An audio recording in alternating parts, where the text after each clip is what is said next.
dhagaa kaleessaa samaawatarraa furguuggatamee dhufee jimmaa qofaa miti bakka adda addaatti bu'ee naannoo maannaa qofaa miti naannoo jimmaa magaalaa jimmaatti illee saxoo samaroo wanna jedhamu keessatti illee bu'ee jira. Dhagaa kana nama hedduutu irraa waan hedduu jedhaa jira. Gariin akeekkachiisa gara rabbii irraa ergame jedha. Gariin immoo warqiidha jedha. Gariin immoo badhaasa rabbiin jimmaan badhaase warqiidha jedha. Gariin immoo kun maal qaama dhiiraa fakkaata.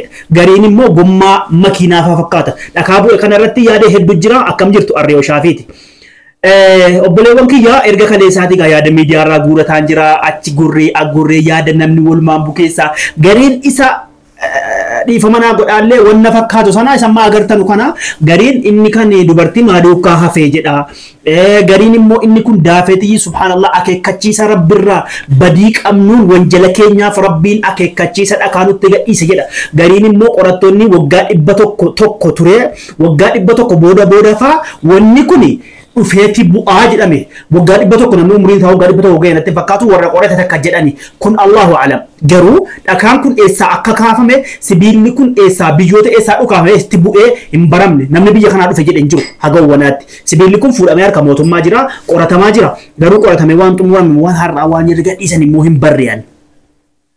Obboleewwan kiyyaa fuula miidiyaa hedduutti namni hedduun hin kolfaa inni kaan hin bu'aa inni kaan hin sodaata wanna hedduutu irraa haasa'amaa jira. Gadhiin badhaasa rabbiin jimmaan badhaase jira badhaasedha. Naannoo Wallaggaattis waan bu'e natti fakkaata. Wanni kuni akkuma agartanu inni tokko gommaa akka gommaa makiinaatiin ni ulfaata. Inni tokko immoo akkasi inni tokko ijoollee waa deemurraa isaanii gaan baaseen dubbadhuudha akkasi wantichi inni tokko akkasi. Isa kaantu immoo duudaa wayiiti inni naannoo maannatti qotamee bahe hundiyyuu harka mootummaa galee jira. Hagawwanaa biyyi dhama aaraa gariin irra guddeessi namaa akeekkachiisa jedha. Irra gimmaashni namaa immoo inni kun waggaa 100 urjii dhoohaa madrii ish wanni hin haasa'amin hin jiru. Kanaafuu obboleewwan kiyyaa wanna kana hagawwanaatti wanni barame jiranatti hin fakkaatullee hin dhageenyellee.